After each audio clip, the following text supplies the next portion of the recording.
बेतालपुर गांव में हरिया नाम का एक गरीब किसान रहा करता था। उसकी एक बुद्धि माँ थी।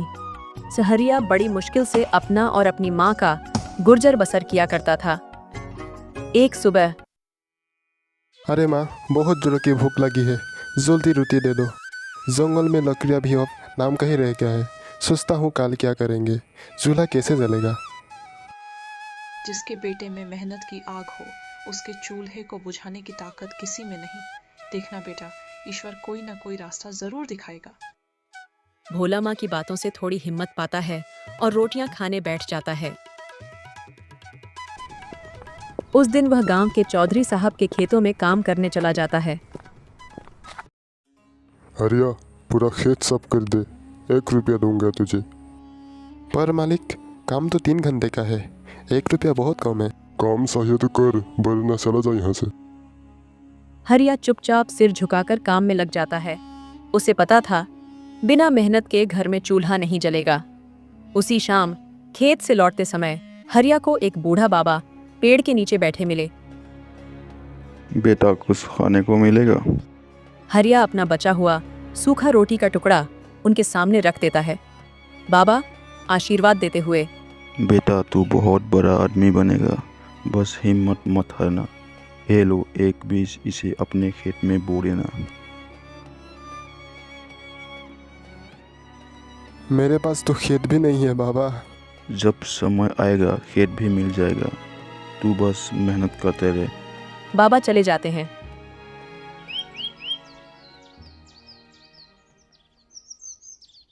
कुछ दिनों बाद गांव में एक प्रतियोगिता की घोषणा होती है। जो गांव का सबसे स्वादिष्ट देसी उत्पाद बनाएगा, उसे अपनी दुकान खोलने के लिए जमीन और पैसा मिलेगा। हरिया सोचता है। वह माँ से रेसिपी पूछता है। गांव के एक सस्ते हलवाई से उधार कुछ सामग्री लाता है और काम शुरू करता है। हरिया लड्डू बनाकर प्रतियोगिता में लेकर जाता है, पर लोग मुंह बनाते हैं। हरिया, ये क्या बेस्वाद चीज बना दी है। मैं तो उल्टी कर दूंगा भैया। हरिया की आंखों में आंसू आ जाते हैं, पर वह हार नहीं मानता। रात को घर लौटते समय वह उस बीज को देखता है जो बाबा ने दिया था। वह उसे अपने घर के पिछवाड़े में बो देता है।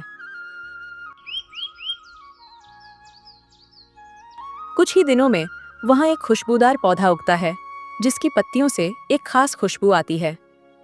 बेटा, इस पत्ते की खुशबू तो बिल्कुल देसी केसर जैसी है। हरिया उसी पत्ते को पीसकर अपने लड्डुओं में मिलाता है और फिर से बनाकर बाजार जाता है। अरे वाह, क्या लड्डू है भाई। ऐसा स्वाद तो किसी हलवाई के यहाँ नहीं मिला। धीरे धीरे हरिया के लड्डू पूरे गांव में मशहूर हो जाते हैं। हरिया, तूने कमाल कर दिया। ये रहा तेरे नाम की जमीन का कागजात और दुकान खोलने के पैसा। चौधरी साहब, जो अब तक हरिया की सफलता देख जल रहे थे, एक रात चोरी से उसके बगीचे से वो पत्ता चुरा लेते हैं। अगले दिन जब वे खुद लड्डू बनाकर बाजार में बेचते हैं, तो लोग बीमार पड़ जाते हैं। इन लड्डुओं में कोई जहरीली चीज मिली है।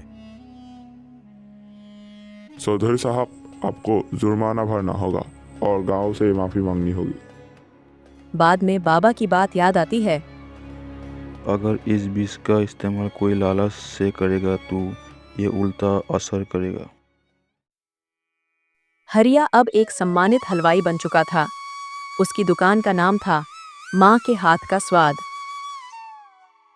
बेटा, आज तेरे पिताजी बहुत खुश होते। माँ, मैंने बस वही किया जो उन्होंने सिखाया, ईमानदारी, मेहनत और दूसरों की मदद।